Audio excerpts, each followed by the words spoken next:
Good afternoon to all of you. Welcome to all in this 10th class special live session. सभी को नमस्ते, राधे राधे। हम लोग chapter 14 के बाद आज से चैप्टर 15 के इम्पोर्टेंट एक्स्ट्रा क्वेश्चंस करेंगे। एक दिन, 2 दिन, 3 दिन, जितने भी दिन अच्छे क्वेश्चंस चलेंगे। आज हमने व्हाट्सएप पे आपको चैप्टर 15 की प्रोबेबिलिटी के 7 क्वेश्चन भेजे हैं। आइए आज की शीट का पहला क्वेश्चन शुरू करते हैं। चैप्टर का नाम है probability, important extra questions of chapter 15। Question में लिखा हुआ है the probability of selecting A रॉटन apples randomly from a heap of 900 apples is 0.18। यानी कि टोटल नंबर ऑफ एप्पल्स हमारे पास हैं, टोटल नंबर ऑफ एप्पल्स इस समय हमारे पास क्वेश्चन के अंदर है 900। ठीक है, कह रहा है कि what is the number of rotten apples in the heap, कितने उसमें से खराब हैं, बासे हैं। तो क्या लिखेंगे, लेट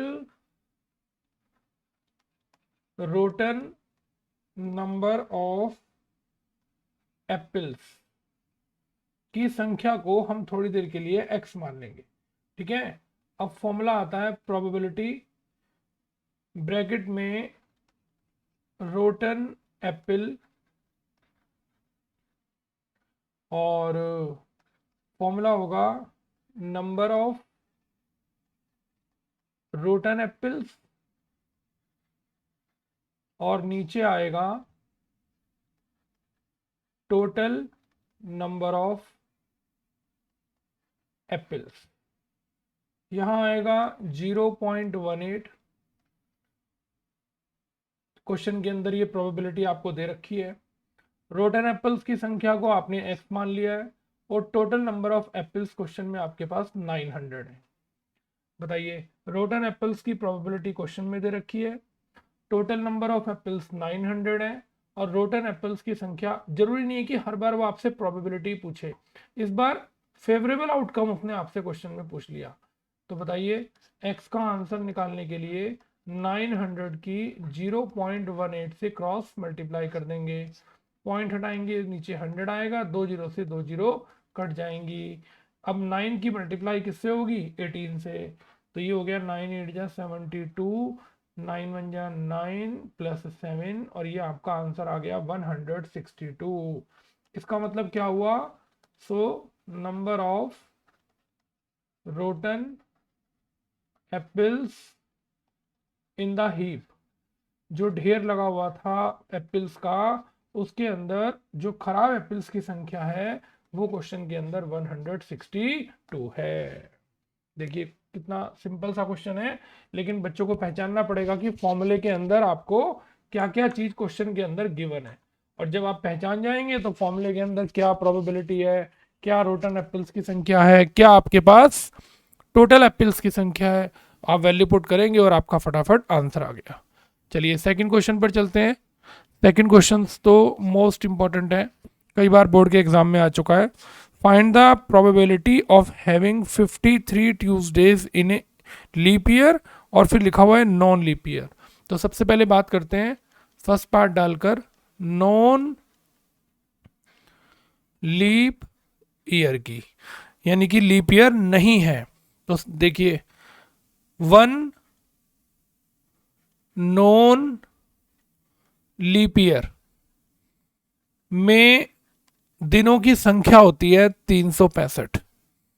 भाई एक जो नॉर्मल ऑर्डिनरी ईयर होता है, यानी कि लीप ईयर नहीं होता है, ठीक है, उस नॉन लीप ईयर के अंदर दिनों की संख्या कितनी होती है, दिनों की संख्या होती है 365 दिन।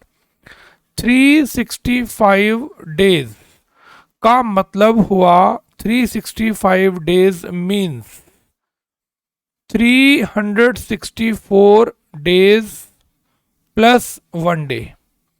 अब ये 364 क्या है, पूरे साल में हर दिन 52 बार आता है।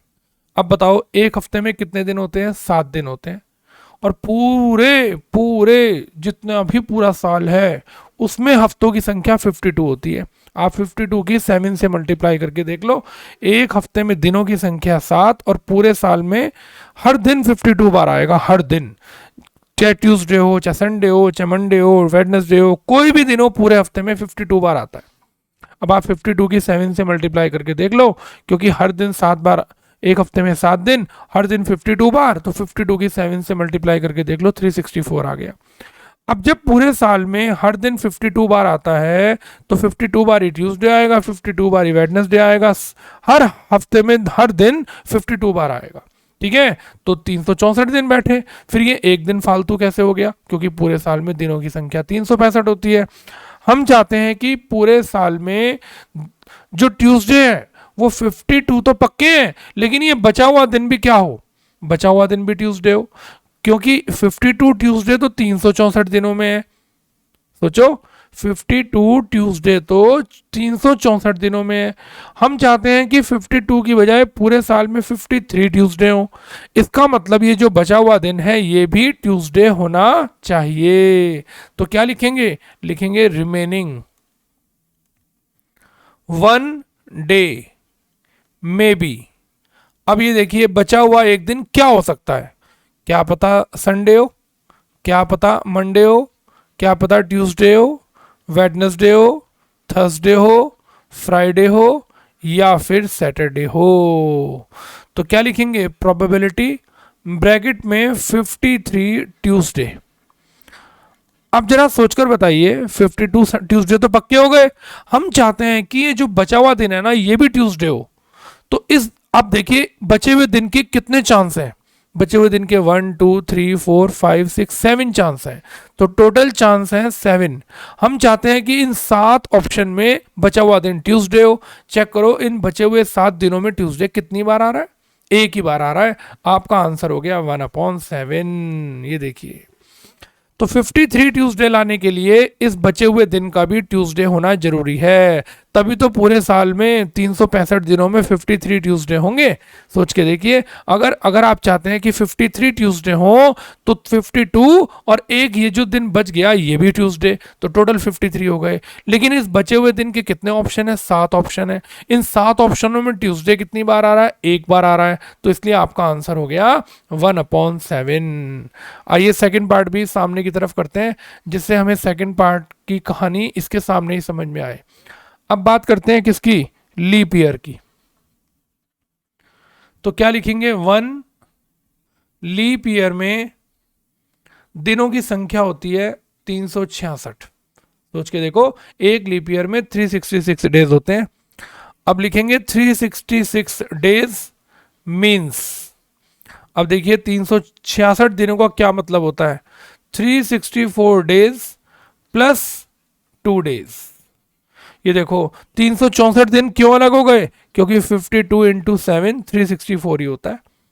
पहले एक साल में 365 दिन थे, 364 दिन तो पक्के थे, एक दिन एक्स्ट्रा था। अब यहाँ कितने दिन एक्स्ट्रा हैं, यहाँ 2 दिन एक्स्ट्रा है, क्योंकि 52 की अगर हम 7 से मल्टीप्लाई करें तो 364 आता है। सोचिए, अब 2 दिन बच गए। हम चाहते हैं कि इन बचे हुए 2 दिनों में जो एक दिन हो वो ट्यूसडे हो। तो क्या लिखेंगे, रिमेनिंग 2 डेज में बी। अब इन बचे हुए 2 दिनों में क्या क्या ऑप्शन हो सकते हैं ये सोच के देखते हैं। क्या पता इन बचे हुए 2 दिनों में पहला दिन तो संडे हो और अगला दिन मंडे हो। ऐसा भी हो सकता है कि पहला दिन मंडे हो, दूसरा ट्यूसडे हो, ट्यूसडे हो या फिर वेडनेसडे हो, या फिर वेडनेसडे हो तो अगला दिन थर्सडे हो, थर्सडे के साथ अगला दिन फ्राइडे हो सकता है, फ्राइडे के साथ अगला दिन सैटरडे हो सकता है, और ऐसा भी हो सकता है कि पहला दिन तो सैटरडे हो और अगला दिन क्या हो, संडे हो। सोच के देखिए, पहला दिन सैटरडे हो, अगला दिन संडे हो। तो हम चाहते हैं कि इन बचे हुए 2 दिनों में कोई एक दिन तो ट्यूसडे होगा, तो प्रोबेबिलिटी ब्रैकेट में 53 ट्यूसडे। और पूरे लीप ईयर में 53 ट्यूसडे तभी आ सकते हैं जब इन बचे हुए 2 दिनों में 52 के अलावा इन बचे हुए 2 दिनों में एक दिन ट्यूसडे हो। आइए देखते हैं इस बचे हुए दिनों के कितने ऑप्शन है। 1 2 3 4 5 6 7 7 ऑप्शन है। अब देखते हैं इन 7 ऑप्शन में ट्यूसडे कैसे कैसे आ सकता है। भाई ट्यूसडे मंडे के साथ भी आ सकता है और ट्यूसडे वेडनेसडे के साथ भी आ सकता है, क्योंकि अब एक दिन नहीं बचा, अब 2 दिन बचे, तो ट्यूसडे के आने के 2 चांस हैं। ठीक है, इन बचे हुए 2 दिनों में मंडे के साथ भी ट्यूसडे आ सकता है और वेडनेसडे के साथ भी। तो क्या आंसर हो गया आपका? आपका आंसर हो गया 2/7। बताइए बताइए, कहानी समझ में अच्छे से आई कि नहीं आई? ठीक है, तो लीप ईयर में 366 दिन, 2 दिन एक्स्ट्रा हो गए। नॉन लीप ईयर में 365 दिन, 1 दिन एक्स्ट्रा हो गया। वो एक दिन, इन बचे हुए एक दिन में 7 ऑप्शन हो सकते हैं, इन 7 में ट्यूसडे एक बार आ रहा है। यहां 2 दिन बच गए, 2 दिन बचे हुए ऑप्शन में 7 ऑप्शन हो सकते हैं, इन 7 ऑप्शनों में ट्यूसडे 2 बार आ रहा है, तो इसलिए आंसर 2/7 हो गया। अब आपके क्वेश्चन में चाहे ट्यूसडे लिख दें, चाहे वेडनेसडे लिख दें, चाहे फ्राइडे लिख दें, चाहे संडे लिख दें, चाहे मंडे लिख दें, चाहे सैटरडे लिख दें, आंसर हर क्वेश्चन का यही होगा, केवल दिन का नाम बदल जाएगा। ठीक है, बात समझ में आ गई? चलिए आगे चलते हैं। आज की शीट का क्वेश्चन नंबर 3 बहुत ध्यान से पढ़ते हैं क्या लिखा हुआ है। क्वेश्चन नंबर 3 की लैंग्वेज आपके सामने लिखी हुई है। आप मेरे साथ साथ धीरे धीरे इस क्वेश्चन नंबर 3 को पढ़िए, जिससे क्वेश्चन नंबर 3 की कहानी बहुत अच्छे से आपको समझ में आ सके। क्वेश्चन में लिखा है ticket numbered from 1 to 20 are mixed together.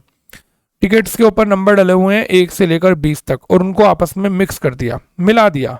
Then a ticket is drawn at random, अब उसमें से एक टिकट उठाया।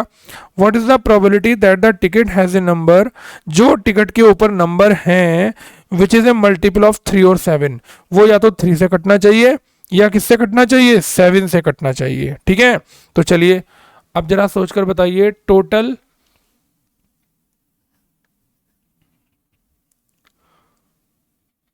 नंबर फ्रॉम 1 to 20 कितने हो गए?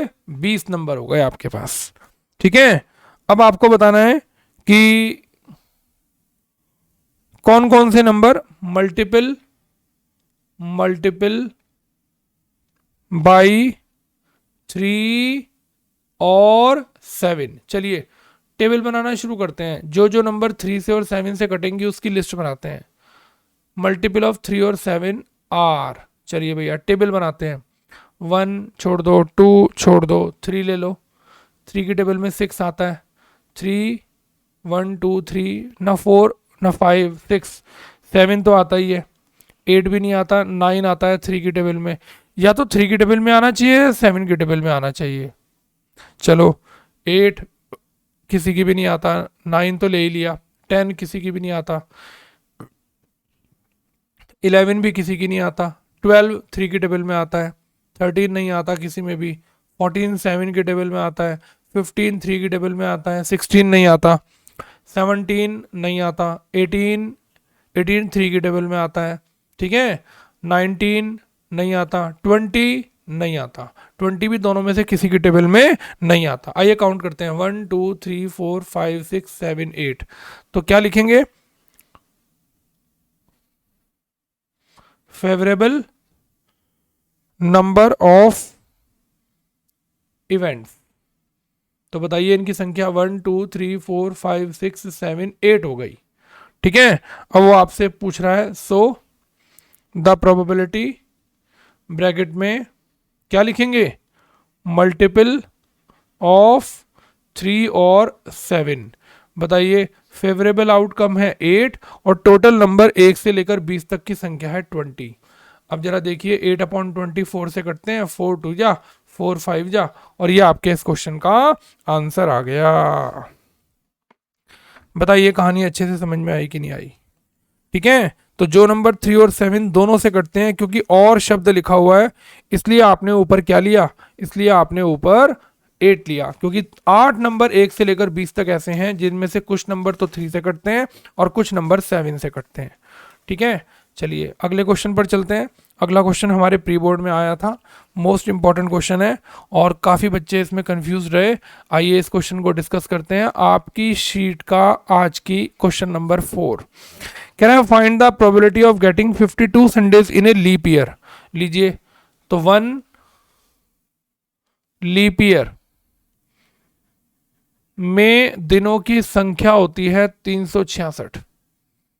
ये देखो ध्यान से, एक लीप ईयर में, अभी अभी तो हमने पढ़ा 1 लीप ईयर में 366 दिन होते हैं, और 366 डेज का मतलब होता है, सोच के बताओ क्या मतलब होता है 366 डेज का? 364 प्लस 2 डेज। ये 364 कैसे बनते हैं? 52 इंटू 7 से बनते हैं।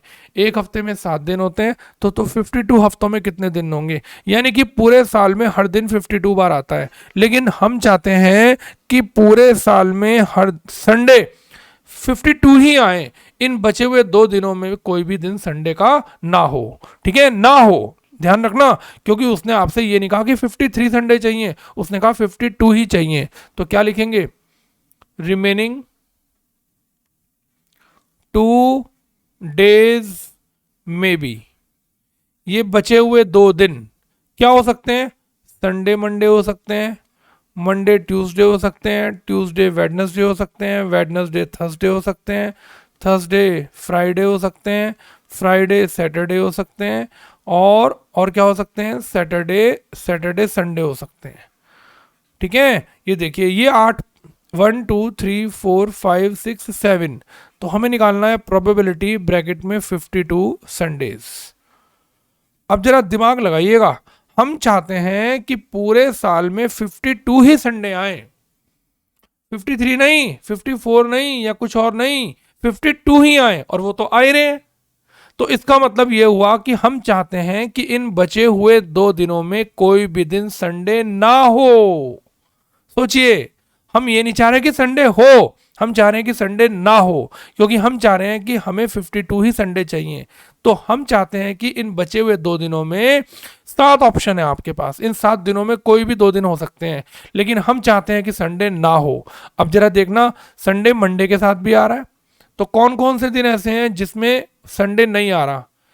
1, ये देखो, 2, ये रहा 3, ये रहा 4, और ये रहा 5। ठीक है, देखो यहां मंडे के साथ भी संडे है, और यहां सैटरडे के साथ भी संडे है। हम चाहते हैं कि संडे ना हो, तो हमारा आंसर हो गया 5/7। बताइए, कहानी अच्छे से समझ में आई कि नहीं आई बताइए। 53 नहीं चाह रहे, हम चाह रहे हैं 52 ही रहे। यानी कि ये जो बचे हुए 2 दिन हमारे पास क्वेश्चन के अंदर हैं, इन बचे हुए 2 दिनों में एक भी दिन संडे ना हो। तो 5 ऑप्शन ऐसे हैं जिनमें एक भी दिन संडे नहीं है, तो हमारी प्रोबेबिलिटी हो गई 52 संडे का 5/7। अब देखिए, क्वेश्चन में तो उसने पूछा नहीं, लेकिन हम फिर भी जैसे लीप ईयर का करा ना, ऐसे नॉन लीप ईयर का भी करते हैं। तो क्या लिखते हैं? 1 ऑर्डिनरी ईयर में कितने दिन होते हैं? 365 डेज। ठीक, 365 डेज का मतलब होता है 364 प्लस 2 डेज।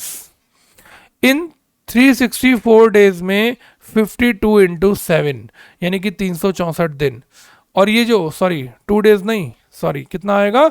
1 डे। 2 दिन तो लीप ईयर में होते हैं, 1 डे, एक दिन बच गया। ठीक है, क्या लिखेंगे? रिमेनिंग 1 डे में बी। ये बचा हुआ एक दिन, बताओ भाई, ये बचा हुआ एक दिन क्या होता है? ये बचा हुआ एक दिन संडे भी हो सकता है, मंडे भी हो सकता है, ट्यूसडे भी हो सकता है, वेडनेसडे भी हो सकता है, थर्सडे भी हो सकता है, फ्राइडे भी हो सकता है, और सैटरडे भी हो सकता है। तो हम चाहते हैं कि पूरे साल में 52 संडे हों। ठीक है, 53 ना हो, 52 हो, यानी कि ये बचा हुआ दिन संडे ना हो, क्योंकि अगर ये बचा हुआ दिन संडे हो गया तो 52 पहले थे, एक और आ जाएगा, 53 हो जाएंगे। हम चाहते हैं कि ये बचा हुआ दिन संडे ना हो। तो बताओ भाई, संडे ना होने के कितने चांस हैं? 1 2 3 4 5 6, और टोटल इवेंट कितने हैं? 7। कितना गजब आंसर है आपका, 6/7। बताइए, कहानी समझ में आई कि नहीं आई? तो ये बचा हुआ दिन संडे ना हो, ऐसे हमारे पास 6 ऑप्शन है। ठीक है, और लीप ईयर में ऐसे हमारे पास 5 ऑप्शन है। तो इसका आंसर 5/7 और इसका आंसर 6/7। चलिए नेक्स्ट क्वेश्चन पर चलते हैं। आज की शीट का आपका क्वेश्चन नंबर 5 ध्यान से पढ़ते हैं क्या लिखा हुआ है। चलिए क्वेश्चन नंबर 5 की कहानी पढ़ते हैं। क्वेश्चन नंबर 5 में क्या लिखा हुआ है। A circle with radius 10 centimetre is drawn somewhere on a rectangular piece of paper of dimension. एक रेक्टेंगुलर पीस ऑफ पेपर दे रखा है क्वेश्चन के अंदर। तो पहले एक रेक्टेंगुलर पीस ऑफ पेपर बना लेते हैं। इस पेपर की खास बात यह है कि इसकी लेंथ 40 सेंटीमीटर है और इसकी ब्रेथ 30 सेंटीमीटर है। इसके अंदर एक 10 सेंटीमीटर रेडियस का एक सर्किल बना हुआ है। ये लीजिए, एक सर्किल ड्रॉ किया जिसका रेडियस है 10 सेंटीमीटर। आगे पढ़ते हैं क्या लिखा है। This paper is kept horizontally in the table and top and A point is marked on the rectangular paper without seeing towards it. चलिए एक मिनट और। ए पॉइंट इज मार्क्ड, इसमें एक पॉइंट मार्क कर दिया बिना देखे। अब वो कह रहा है कि find the probability that it will mark outside the circle. ये जो आपने इस पूरे फिगर में पॉइंट मार्क करना है ना, वो सर्किल के अंदर ना हो, सर्किल के अंदर ना हो। तो सर्किल के अंदर ना हो उसका एरिया ऊपर और टोटल फिगर का एरिया नीचे, और आपका आंसर आ जाएगा। सबसे पहले क्या करते हैं, एरिया ऑफ रेक्टेंगल निकालते हैं। एरिया ऑफ रेक्टेंगल का फॉर्मूला होता है L इंटू बी, यानी कि 40 इंटू 30 सेंटीमीटर स्क्वायर। ये आपके पास आ गया 1200 सेंटीमीटर स्क्वायर। अब जरा इस एरिया ऑफ सर्किल को निकालते हैं। एरिया ऑफ सर्किल का फॉर्मूला होता है पाई आर स्क्वायर। तो पाई इंटू आर की वैल्यू क्वेश्चन में है 10 इंटू 10, ये आ गया आपके पास 100 पाई। ठीक, अब वो क्वेश्चन के अंदर कह रहा है कि जो पॉइंट हमें मार्क करना है वो सर्किल में ना हो। अगर सर्किल में होता तो सर्किल का एरिया ऊपर, रेक्टेंगल का नीचे, लेकिन वो चाहता है कि सर्किल में ना हो। तो क्या लिखेंगे, प्रोबेबिलिटी, जिसकी उसने आपसे प्रोबेबिलिटी पूछी है, point will marked outside the circle. चलिए अब सर्किल के आउटसाइड की जगह का एरिया निकालने के लिए क्या करेंगे, area of rectangle minus area of, बोलो क्या, सर्किल।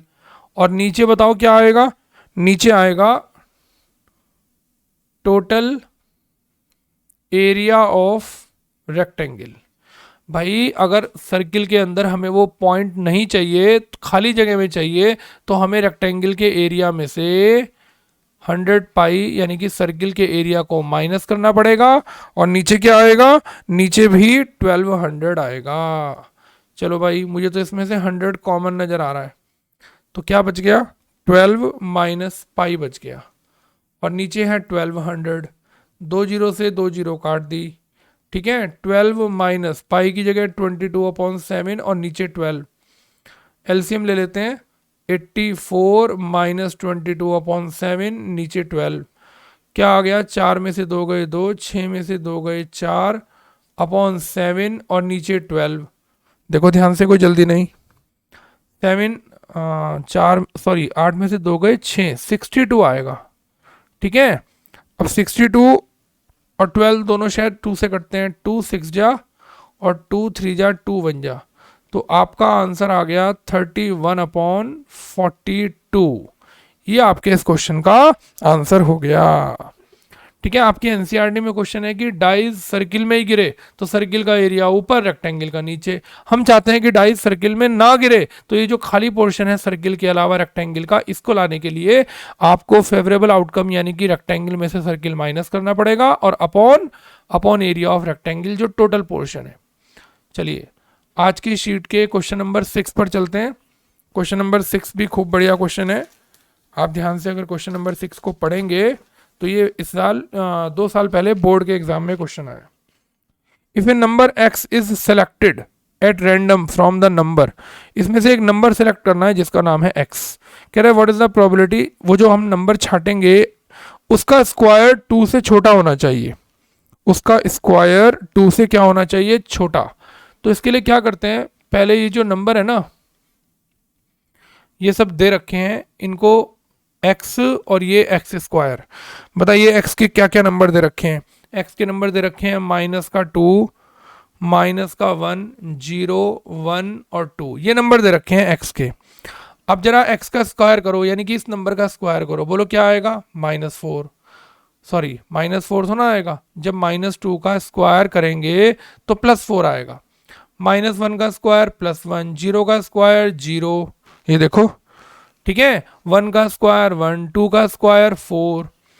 अब बताइए, आप चाहते हैं कि प्रोबेबिलिटी यानी कि जो एक्स स्क्वायर का आंसर है वो 2 से छोटा हो, एक्स स्क्वायर का आंसर किससे छोटा हो, 2 से। जरा टोटल इवेंट चेक करो कितने हैं, 1 2 3 4 5, तो 5 तो नीचे आ गया।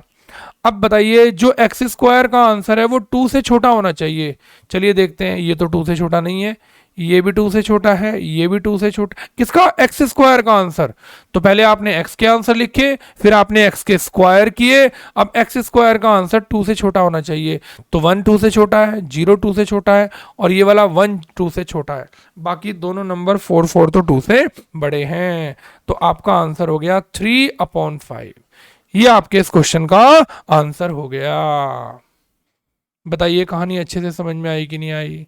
चलिए आज की शीट का लास्ट क्वेश्चन है क्वेश्चन नंबर 7, इसको ध्यान से पढ़ते हैं क्या लिखा हुआ है।